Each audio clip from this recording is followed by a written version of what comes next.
All right, welcome everybody to Advanced Creature Anatomy. For those of you having deja vu, I apologize. This is, of course, the class where we're going to work on developing a creature design toolkit, a mental toolkit, of course, for your designing practices, not an actual yellow and black plastic toolkit that's send you full of creature parts.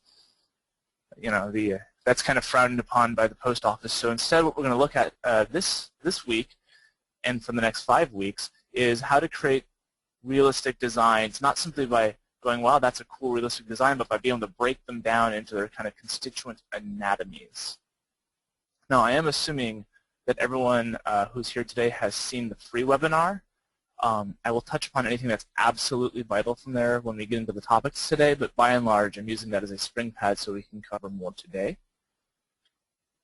Okay, so for today, we're going to look really briefly at what's going to come in the coming weeks and also what you can expect out of this class, because having taken lots of classes myself, I always like to have a kind of a feel for what's going to happen so I can be prepared for it. I'm going to give you the briefest possible anatomy primer ever, at least for a course that is on anatomy. And then we're going to jump right in and start looking at the nuts and bolts of anatomy today. And then, of course, at the end, we're going to look at some stuff in ZBrush, and I also want to describe some potential projects you could do if you aren't using ZBrush, since I know at least a few people who are interested. We're doing more traditional media. And indeed, the concepts are best when you apply them, and it almost doesn't matter what tool you choose as long as you're like reinforcing the knowledge so it'll be there for you next time you design something. Okay, so what are you going to learn? Briefly, we have 5 weeks. Today will be nuts and bolts, or gross anatomy. We'll be covering all that stuff that when you look at an animal is really obvious. Next week, we're going to get into the nitty-gritty. That'll be, we'll probably finish off limbs next week after a preview this week, but then we'll get into the real details of what do hands and feet look like in different situations and what functionally is a good choice. We're going to also look at things like skin covering, head, skulls, as well as like lips, beaks, that kind of stuff. Then week 3, we're going to start getting into more specific applications. We're going to look at hexapods, how to make things that have 6 legs or more. With recent movies, that's become a pretty popular trend, and it's something that's done a lot, but done with sort of remarkably little imagination so far. We're going to look at flying creature design in week 4. If any of you like dragons, as you can see, week 3 and 4 are sort of going to play right to your strength, but you don't have to do dragons to take advantage of these. And then week 5 is where we'll get really kind of crazy, and we're going to start looking at how to like combine, say, arachnid parts with vertebrate parts and stuff into a plausible creature, since you're always going to be asked to design that like crazy thing, or if you want to do it for yourself, you may not want to be so easily constrained in your imagination by just like what you've seen on our planet, but you still want to put them together plausibly so they read. I think it was just mentioned, but I highly encourage you guys, if this is your first one, especially to take a lot of advantage of the community page. If you go to the page on the website there, that's yellow, and specifically there's an advanced creature tab, and click on there, you can get to where you're supposed to go, and all the people in the class who are running this will be checking in and can help provide answers and feedback to anything that comes up. Now, what are you going to learn? This is now where we're getting into the more general or theoretical sort of issue. You're not, oops, I lost that sentence. What you're not going to learn is hardcore anatomy facts. This won't be an A&P course, because then it would take a semester and you'd come out at the end just having memorized a lot of facts, and it wouldn't really help you design as much as I'd like. What you are going to learn are how major parts of the anatomy affect each other. That is, when you're going through and designing something, how like picking one part of an existing animal would affect how another part should be. And then how to kind of mix and match those so that by the end, you should feel really comfortable if you're sitting down to design a small plant-eating animal that could have lived on another planet, or a giant flying meat-eating animal, or a fantasy animal. You can apply these concepts and feel like you're really making an impact on how your design looks and how believable it is when you're done. Or in short, when you're working at Pixar or ILM, and of course, as you know, Pixar and ILM uses old Dell computers just like this when they do their work. and you're working really hard in between playing Castleville when your director isn't looking, you don't come out with something just like this, where you're just stitching animals together. Instead, you want to feel how to blend parts of animals together in a plausible way to come up with totally new things that people will find realistic and also stunning because it's something no one's ever seen before. Now, we discussed in the webinar the idea of this mental toolkit where you can kind of choose parts of different animals and stitch together, but not come out with this. But I want to actually give you a specific example. We talked about dewbacks last week, and I'm sure all of you have seen Star Wars from time to time. The dewback is a fascinating animal in that the design really shows exactly what I'm talking about. If you were to break down the bits, the designer going through there very clearly gave it a dinosaur-style upper leg and tail, where it gave it a very mammal, she gave it a very mammal-like lower leg. The front end, the shoulders and the neck and the arms are all mammal-like, but the feet are not just dinosaur-like, but they're like the hind feet of dinosaurs, even the ones on the front. And then, of course, there's a lizard-like skull and set of scales over it. Okay, for this reason, we will be looking a lot at dinosaurs and mammals. And that's because they provide such a great contrast, and they're the two groups who most commonly filled our history as the sort of large, charismatic megafauna, the big guys who ran around and would end up in the pages of National Geographic when you took pictures. And as such, they sort of provide a good example there. We will be, I should say it's not really dinosaurs versus mammals as much as it's comparing them. And so when we look at them today, as we go over gross anatomy, I'm going to have a whole series of resources for you where I've gone through and looked at different groups and I've color-coded all these similar parts. And I just wanted to let you know that these will be available on the course page later this week. There'll be a whole series of them, including the human ones. So if you are like brand new to anatomy, or perhaps you had human anatomy but you haven't had comparative anatomy, it'll be really easy to start associating the parts together. I apologize for this sort of psychedelic coloring, but it turns out there's not that many colors that like really show apart that easily without getting kind of obnoxious. Now, if you saw last week, I did talk about how there are these great proto-mammals, these things that were big land animals. Yeah, you'll have these refs. These big land animals that lived before the mammals that show a whole other way that mammals could have gone. And of course, there's this huge diversity of non-dinosaur relatives, the archosaurs, that also have great anatomy. I'm going to touch upon these more in subsequent weeks, but today, since we have a lot of ground to cover, we're really going to mostly concentrate on the occasional reference to crocs, and then otherwise our dinosaur and mammal groups. I did purposely pick both a gravoportal or very upright, non-flex-limbed set of dinosaurs and mammals, and then, of course, the flex-limbed ones that I showed you earlier. And I also purposely did not pick a two-legged meat-eating theropod because they tend to be so just dramatically awesome that they can overwhelm the conversation, but most everything that we talk about in these flex-limbed animals applies to meat-eating theropods also. Okay, so hopefully you have a good feeling now for what's going to come up in the subsequent month of classes, as well as what you're going to see today, and some of the references you'll get. There'll be more to come. Okay, speaking of which, let's go over anatomy just really quickly.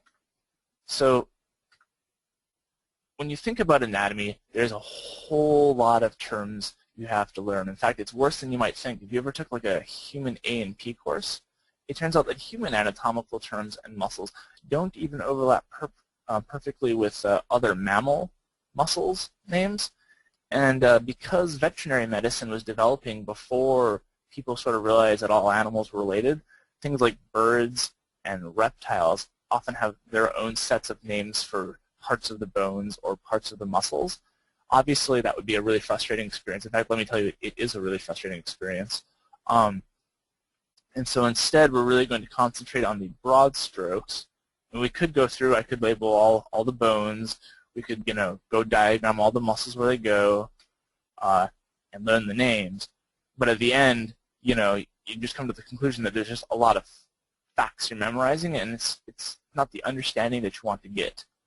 So rather than trying to have this happen, we're going to take the tact of someone, like say me, trying to fix a car. Now, you know, a lot of people who work on cars don't know much about, say, the physics of internal combustion or exactly why spark plugs work, but it's okay. They can still fix a lot of things in cars and understand it because you can take this more technical college approach where you're just understanding what you have to do. And that's kind of like the tact we're going to take. Now, this is more direct repair, whereas I'm going to give you more concepts, but this is still the theme we're going for, is how you can get the maximum understanding with the minimum amount of having to memorize little detail-oriented things. However, that's not to say that it isn't good to know anatomy. Just like the absolute best car mechanics probably have a fantastic understanding of how every part of a car works and the physics and engineering behind it, the best designers would obviously have a really deep knowledge of anatomy, and I don't want to discourage you from it. It's just not something we can cover, you know, in a course of this nature. So what I am also going to provide to you is a brief little guide to dinosaur anatomy. It's not a guide to human or mammal anatomy because it's pretty easy to find those. And these sheets, I'll just show them to you real briefly here, will also be available as a resource if you are not a specialist in anatomy and you kind of want to get a feel for it. There'll be a list of how to use terms for front to back and up and down and closer or further away from the limbs. There is going to be a list of bones. I'm purposely, as much as possible, going to use human anatomy terms there in case you have had human anatomy or you're looking online for a comparison. Skull bones, the holes of the skull. These, by the way, will be really different by and large from what you see on mammal skulls. I can't help that. They're just really different. There'll be internal muscles and external muscles. So if you really want to learn these things, it'll be available, but that's literally as much as we're going to cover in terms of specifics there. So we're going to jump right into that anatomy toolkit in just a moment. But first, I want to take just a quick break to see if there are any questions that I can deal with before I go on. We're going to have other Q&As later, so you don't have to ask about the upcoming topics, but if there's any questions about the resources or what's going to happen in the class, now would be a great time. And how this works, guys, you can just type your question into the chat window, and I see all me and Scott will see all the questions, and we can answer it from there.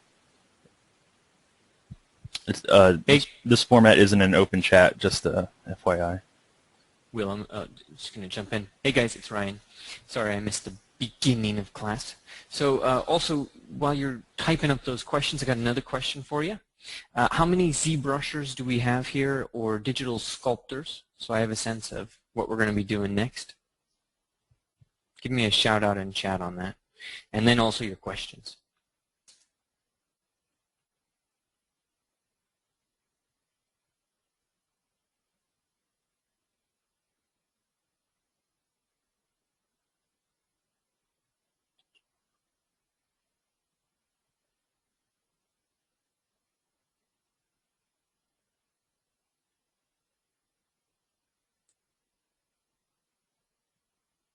All right, doesn't look like too many questions, but we got lots of ZBrushers. So we can probably just move forward. If there's any questions, we'll catch them in the next one-to-one. And Scott, you don't have any problem inlining those questions anyway, so. No. Okay, well, let's jump right on in then, shall we? Okay, so today is the nuts and bolts. The technical term is gross anatomy. I don't mean gross anatomy, of course. What I actually mean is the big things that are easy to see. And if you think about it, these are the things that you usually want to have come first in your design.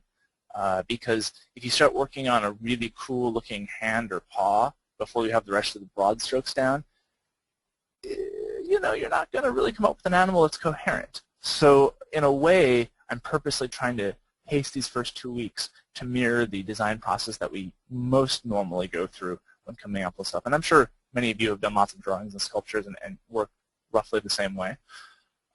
We're specifically going to cover necks, backs, and tails. We're going to look at ribs, we're going to look at hips and shoulders, and due to time constraints, we're going to talk a bit about forelimbs and hind limbs this week. but it'll be sort of a preview for bigger issues we'll cover next week before getting to the nitty-gritty. Okay, so here, of course, is the first place to go, backbones. The first thing in our dinosaurs v. mammals comparison to realize, and we touched upon this in the webinar a couple weeks ago, is that dinosaurs have absolutely massive vertebrae for their size. These are actually roughly similarly sized animals, believe it or not, and you can look at the, in comparison, dinky, pathetic little vertebrae down the back and then the neck compared to this horned dinosaur. And people, you know, we actually have surprisingly big vertebrae in our back because we're walking upright, but even then the centrum, the little round part that does the actual support, is just this little part here. These are the spines which help support some of the muscles that hold this up. So even our backbones, the structural part is quite dinky, and the whole thing is still quite small compared to any self-respecting dinosaur. Now, this is true across essentially all size classes of dinosaurs. Small dinosaurs still have bigger ones. Massive ones, like these giant, you know, earth-shaking sauropods, have truly enormous backbones in some cases, whereas elephants get a bit of a high neural spine. The spine is the part that supports the muscle, again, that holds up the head, but otherwise the actual support part, really tiny, small, even on an animal that weighs, in this case, you know, 6 to 8 tons or more in the case of big trophy-sized specimens. And I think this is important because, bizarrely, if you think about like 100 years ago, people were like, whoa, how could these animals have supported themselves? You know, they're so big. But the funny thing is, you can get away with surprisingly small vertebrae as long as you don't stress them too much. And of course, the other thing that's funny is that dinosaurs simply don't have vertebrae like that. They have massively over-engineered vertebrae. If you look at crocs and other non-dinosaurs, you'll see that actually this massive over-engineered vertebral column is a dinosaur specialty.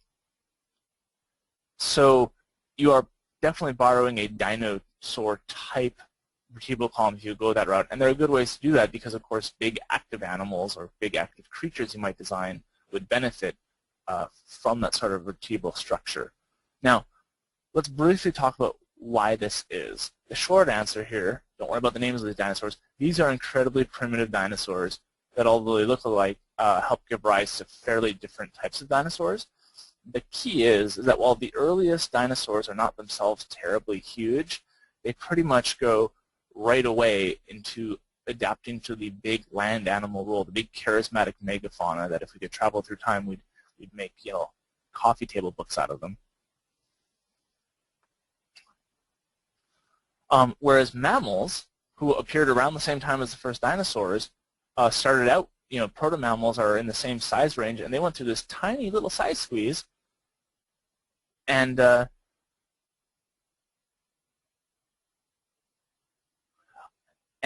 basically the first 2/3 of mammal time was spent being small. I mean, the first 2/3, the biggest mammals anywhere are like the size of a raccoon, and most of them have long, flexible backs that are great for digging burrows and getting through them or climbing up trees and wriggling around in them. And so basically nowadays we've had to undo that if we want to go anywhere. So in short, here's a quick summary of that. Mammals spent most of their history being small. Dinosaur backs tend to be shorter relative to mammals and are almost always relatively inflexible. And mammals who have primitively flexible backs have to undo it if they want to get big. Now, flexible backs aren't inherently bad. You can do some really neat things with them. Ask that snake question at the next Q&A, please. That's a good question. Flexible backs can, for example, increase how far you step. Cheetahs run incredibly fast, in large part because they have what's called dorsiflexion. They can flex their back vertebrae up and down, literally lengthening and shortening the body and using the trunk muscles to help propel it along. I don't know if I mentioned this last time in the free webinar, I may have, but some person who had more time on his hands than perhaps sense calculated that if you took a cheetah and, hypothetically speaking, amputated all of its limbs, that it would still be able to sort of inchworm along at close to 30 miles an hour because of just how much extra speed and limb length is contributed by that that moving of the back in the run. I suspect if you were to test this in reality, the cheetah would not run very far. Okay, so big mammals. There obviously are big mammals, and the funny thing is, if you look at an elephant back, even elephants that perform in the circus and rear up and stand on their hind legs, what you'll see is the back is now secondarily stiff. Even though it's not massive, they've had to go to a lot of trouble to go ahead and make it not nearly as flexible as sort of the primitive mammal condition. And this is true even of kind of medium-sized animals, although I realize if you've ever been up to close to a horse, they don't seem so medium-sized if they step on your feet. But even medium-sized animals that run around, like horses or deer, stiffen up the back a lot to allow it as a platform for running in the ungulate or hoofed mammal style. So there's a lot to be said for stiff backs, even if mammals have to go to a lot of trouble just to get there. What does this mean for you? Well, if you're going to make an animal, a creature on another planet who's tearing through shrubs and bushes and chasing your protagonist or eating lawyers or what have you, if they have to be really active and they have to be large, you really probably want to look at that moreover engineered, stiffer-backed concept, which also means usually shorter backs, as a basis for your design. Really long, slinky, lizard-like backs or mammal backs can look cool. They can do lots of sort of animation tricks, but they're probably not, unless it's absolutely required as a design point for your creature, they're probably not the most plausible way to go if you're looking for realism. Scott, can I interrupt 1 sec? Yeah, please. Can you tell me what you mean by secondarily stiffen the spine? Sure. If you look at individual vertebrae, they have parts that kind of define how much they can move. Not the big flat faces that touch. They have other little overlapping bits, which are called zygapophyses. You don't need to know that. There won't be a test. And how much those overlap kind of defines and how big they are, like how much motion is possible. And all animals with backbones spend quite a bit of time modifying those pre- and post-zygapophyses. Post-zygapophyses sounds like a breakfast cereal you could pour milk on, but so that you can, so they can constrain how they can move. Sometimes animals will constrain it so they have motion maybe in the up and down, but not side-to-side direction. Sometimes the other way around. Sometimes they make them, they design them so that they're large and have a very broad contact, so they have lots of motion in all directions. Somebody asked the question about snakes, and this would be a good point to interject there. If you look at a snake vertebrae, it's instantly recognizable because it has a truly ludicrous amount of like motion-based engineering to it, if you will, like the way those bits that overlap are shaped in order to let them have as much range of motion as they need. I don't have any pictures of snake vertebrae with me, I'm afraid, but the internet, of course. So if you go back to that last photo, then secondarily stiffening mean the one before this, sorry. So the neural spines, those are secondarily stiffening this up, then, right? Well, in this case, the neural spines are to a degree because, of course, they can't overlap, so they do define how much it can bend upward. Mm-hmm. That's a good point. But there's actually the little zygapophyses, once again to use that word, apologies to those of you who are word phobic, are really quite small in elephants, surprisingly so, and that also constrains how much they move, because if it moves too much, they would literally like pull apart, and it'd be sort of the equivalent of dislocating your shoulder or your hip. Okay. And that would cause pain right away, because, all animals have these little tissues that wrap around their joints that have nerves in them, and if you pull on those too much, you feel it right away for a good reason, because it's nature's way of saying, stop whatever you are doing. All right, and then very large vertebrae just naturally stiffen it because of the range of motion and relative to the size of the vertebrae. They don't. You can design, whale vertebrae are quite flexible. You can design a big vertebrae that will be flexible, but land animals never do that because you have to fight against gravity on land. Okay.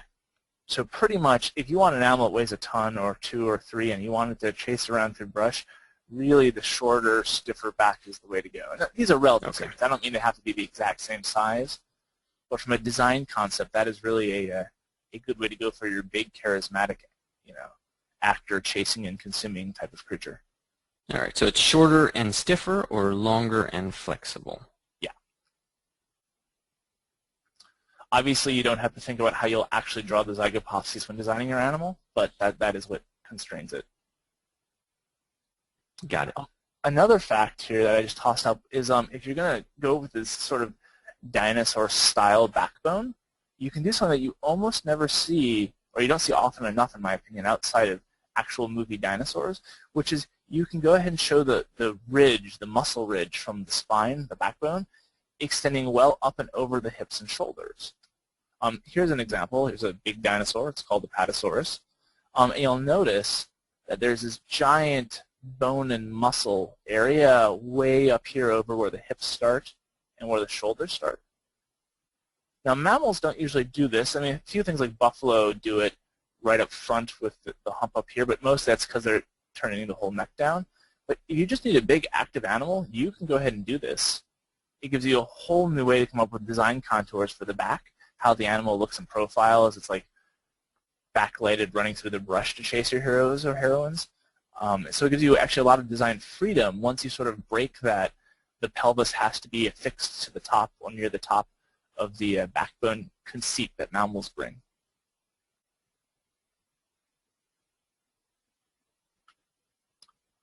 Here, of course, is an example where you can see the pelvis here would come literally right to the top. Ours, you actually hide it.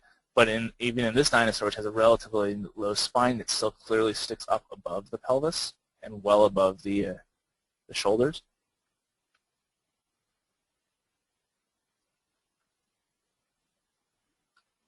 Okay, now of course, backbones aren't just one continuous section. There are multiple sections to these, and how you design them does have an influence on the other parts.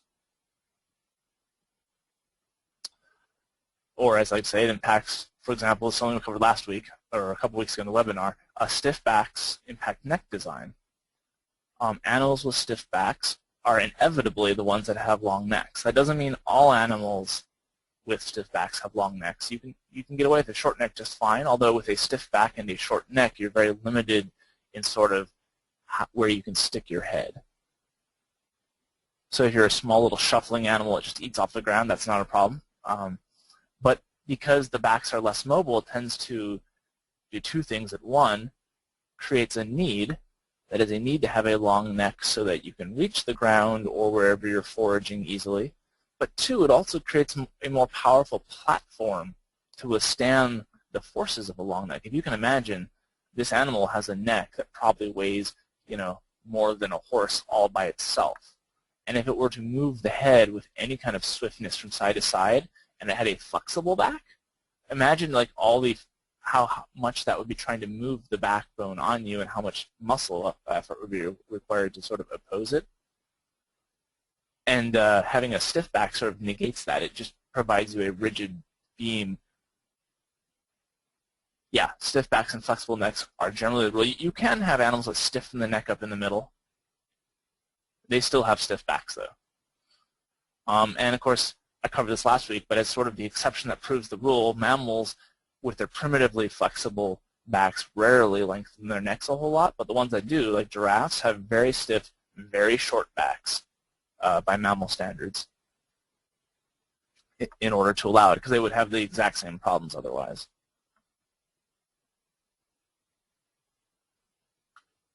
And as one other thing, I didn't mention this at all last week, so sort of a, hey, look how true this is. If you even look at giant extinct marine animals, you can have animals with long, flexible backs. Notice how most of the rib area is totally free. Each of these is highly mobile. That is, their zygapophyses allow them to move a whole lot, and they have these short, puny little necks and relatively large heads. By the way, primitive whales look exactly like this too. I mean, obviously they look like mammals, but they basically do the exact same thing.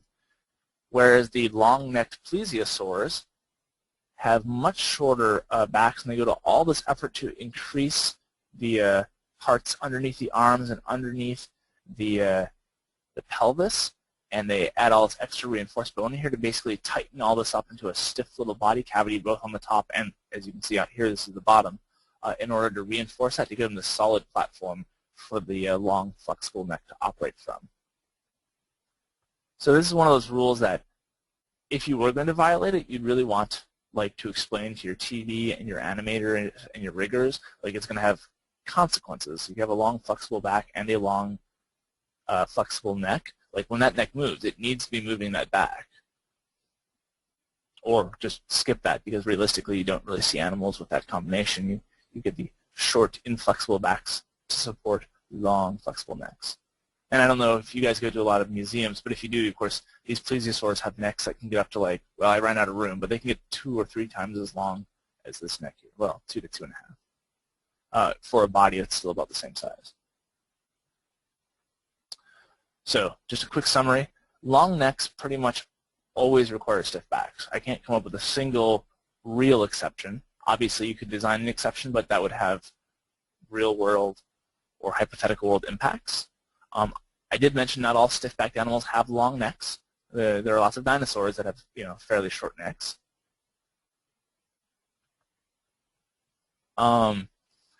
Even animals that start out with flexible backs always go to great lengths to shorten and stiffen them up, like giraffes when they do it. And as I just showed you, even aquatic animals do it. So really, this is a rule that's, if you're making an exception, you should realize why it's an exception and try to account for it, and otherwise simply avoid not having a shorter, stiffer back with your long-necked animals.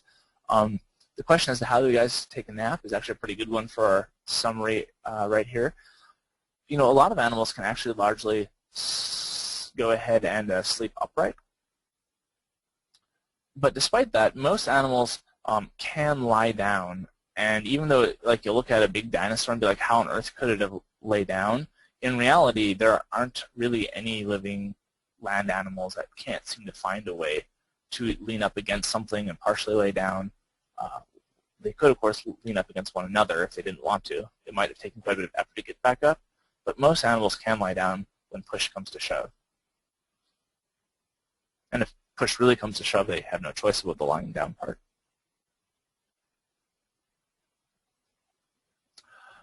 And as for aquatic animals, again, really, you don't see the combination. It would be possible, I would think, there because the motion of the back would not be so objectionable if you're swimming by flexing the whole animal.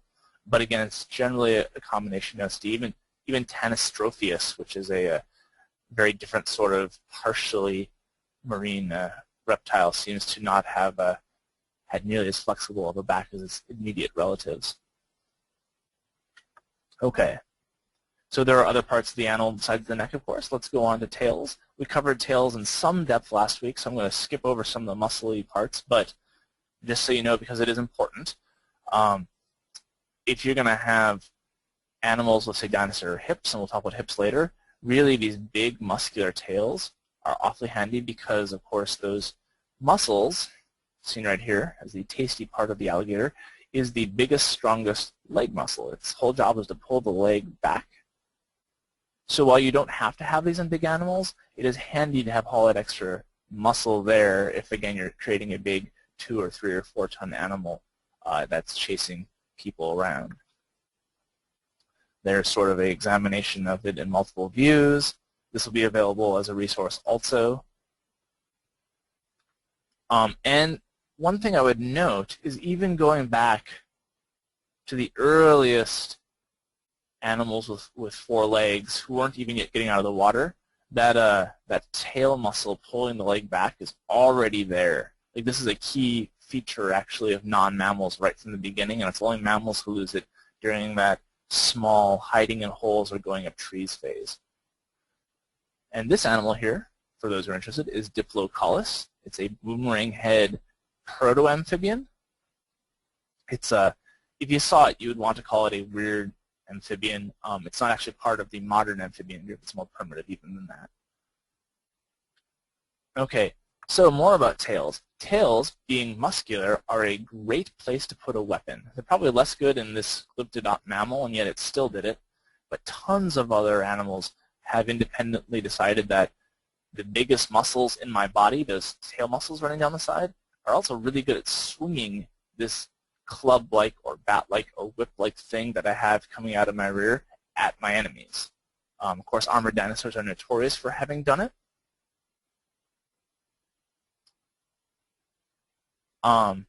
Yes, large tail muscles do give the leg more power for sure, but in this case, if you can think about it, a big sauropod has a tail which weighs as much as the meat eaters that are attacking it. You can imagine how even without anything special on there, just swinging it at them would be very much like taking a large metal bat to an unsuspecting home intruder. It just would be devastatingly effective. However,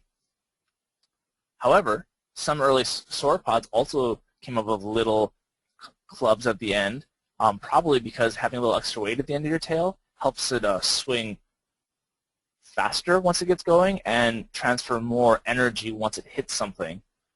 In much the same way, if you take a piece of string and a yo-yo and you swing them both around, having the yo-yo on the end of the string allows it to move much faster and hit a heck of a lot harder than just, say, swinging the string, obviously, or even a heavier rope.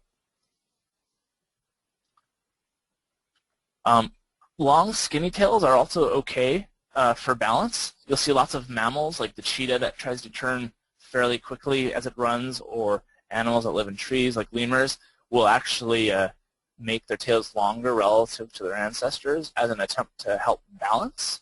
And if you think about it, that's pretty useful because when you're running or leaping, you can't do nearly as much with your feet to help readjust your center of gravity, that is your balance basically, if it happens to not be where it ought to be according to physics. And of course, if you can't fix that, then you nose plant, sometimes with truly drastic results. But if you have a long tail that's flexible and you can stick it places, you can help reshift your center of gravity without having to touch the ground again. You can do it on the fly. One thing I do want to point out here, only because it's so prevalent all over the interwebs as well as in books on dinosaurs, if you refer to them, is long, skinny, stiff tails, like velociraptor relatives like this Deinonychus are fairly famous for, are not good for adjusting balance. Unfortunately, when the very first Deinonychus was found, they found this section of this tail which has these long, overlapping, bony rods, which were thought to really stiffen the tail up. And right away, in the paper, an analogy was drawn to tightrope walkers with these long, stiff poles that use it to keep their balance. But this is actually a really bad solution because it's hard to take a stiff object and place it as precisely. No mammal, for example, that grows a long tail tries to stiffen them, and neither do like small meat-eating dinosaurs that have long, thin, heavy tails. They're quite flexible. The stiff thing in tightrope walkers is only there because, of course, it's an external object. You know, the tightrope walker has no bones and muscles in there. They can't. It's just picking something up, and so they have no choice but to use it. And as a result, it has to be much bigger because they have less flexibility. And still, all the actual use has to come from the flexible bits of the tightrope walker, the arms. So this is like sort of one of those prevalent myths that need to be like exorcised. In point of fact, long, skinny tails are probably only good for probably good for nothing unless you have an airfoil attached. That is to say, unless you have a big fan of feathers at the end of it. And it wouldn't have to be feathers. I mean, you could use some other skin flaps, scales, or something if you're designing your own creature, but you need to have something on the end generating a force. And to think about what I'm saying here, imagine having a broomstick and a rope. If you're generating power at the end of the rope, you still can't push anything. You can't have any impact on someone holding the other end of the rope, at least not without pulling. Whereas if you have the broomstick and someone's on the other end, or in this case the animal's butt is on the other end, then the force you generate out here works on it like a lever, allowing you to really impact which way the animal's body is facing and or readjusting its center of gravity. So this is a cool feature if you wanted to, you know, type it and add it to your creature designs, but it needs to work the one way it actually works. And we do now know that all these groups with short, stiff tails or long, stiff tails amongst dinosaurs, the meat-eating dinosaurs seem to have these fans of feathers at the end. So a quick summary there. I'm not going to say you have to make big active creatures have thick muscular tails for sure. Rhinos are big and they're pretty active. They can obviously pull it off. but it certainly has to help to have that extra muscle that powers your legs. It will certainly give you the ability to accelerate faster, to more powerfully run through trees or what have you. It's a good thing to go if you really want to have a whole lot of power in your oversized animals. It also gives you another way to design big animals that perhaps we don't see as often as we could. Big tails like that, they do sort of require the right kinds of hips and upper legs. It still leaves you a lot of freedom with the lower legs, but big muscular tails like that are sort of functionally linked to hips, and we'll talk about that more in a little bit. Long, thin tails, they're good for swatting flies, even short, thin tails, really. But they're also good for balance, and especially in tree climbing animals. You got to have flexibility up there, not just because it's better at helping you balance, but because there are branches and other things in there. And if you have if you're trying to climb around in a tree with a broomstick taped to your rear, let's just say you'll get stuck more than once, and it won't be a fun experience. Also, that'd be some really good tape. I'm just saying. Finally, long, stiff tails are a very specialized, a specialty bit of anatomy, but they're not good for what, like, the web says they're good for. They're not actually good for helping you turn unless they have something at the end of it to generate force.